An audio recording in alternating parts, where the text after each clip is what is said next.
Hi, girls and boys. I just want to direct you on how to use today's playlist. So, the first thing I need to remind you is that we have learning objectives for every lesson. You need to make sure that you completed the learning objective question answers from the previous lesson that was on Sunday before you start today's lesson. So, before you start today's lesson, which is here, please go back and make sure that you completed your answers for the learning objectives from Sunday's lesson, because I checked and not everyone has done this. It's really important that you answer these questions. Now that I've finished the reminder, let's start with today's lesson. So, today you're going to learn how to use subject-specific language, and we're going to learn that by reading an informational text on life in ancient Egypt.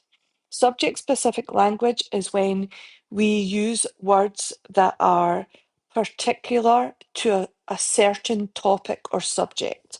So these are words that are most often used to only describe one or two specific topics. That's what it means by being subject specific. So here are our learning objectives. Every learning objective is an inquiry-based question that must be answered as your exit ticket. Here's our must-do activity. So our first activity for today, we're going to read an informational text in order that we can understand what life was like in ancient Egypt.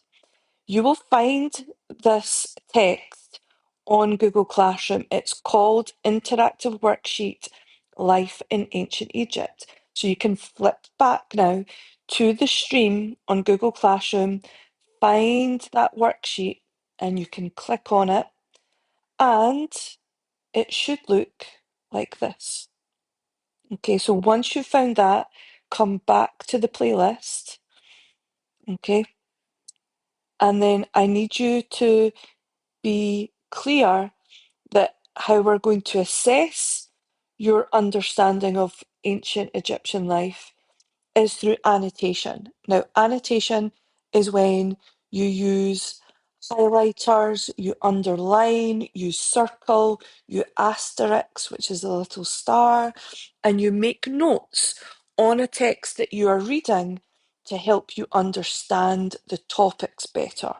So I will know that you have understood the topic of ancient Egyptian life through how successful you are in your annotation. Now, the second must-do activity for today is subject-specific vocabulary.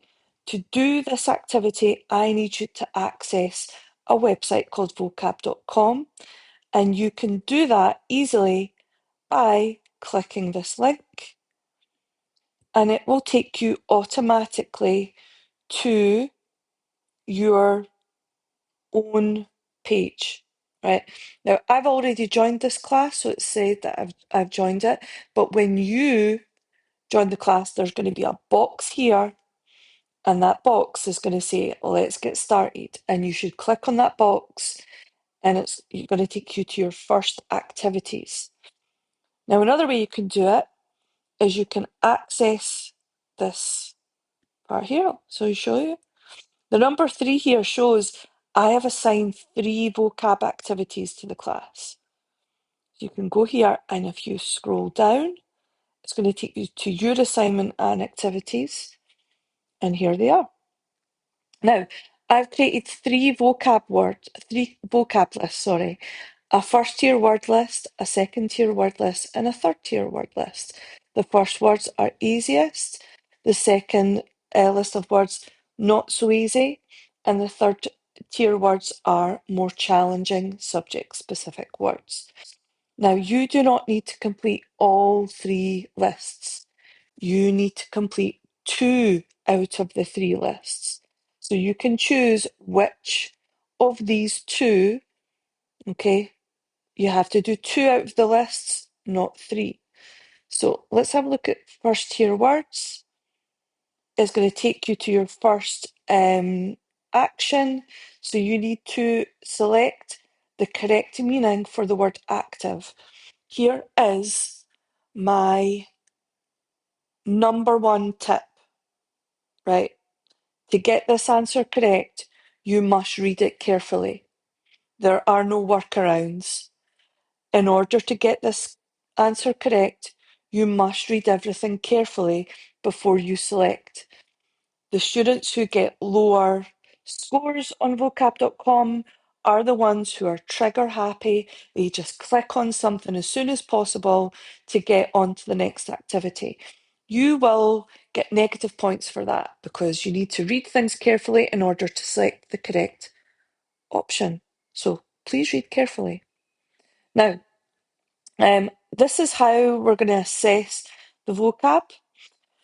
You need to use at least 4 words from the vocab words that you study. You have to select at least 4 words, right, from the vocab words you've studied when completing your answers in the exit ticket.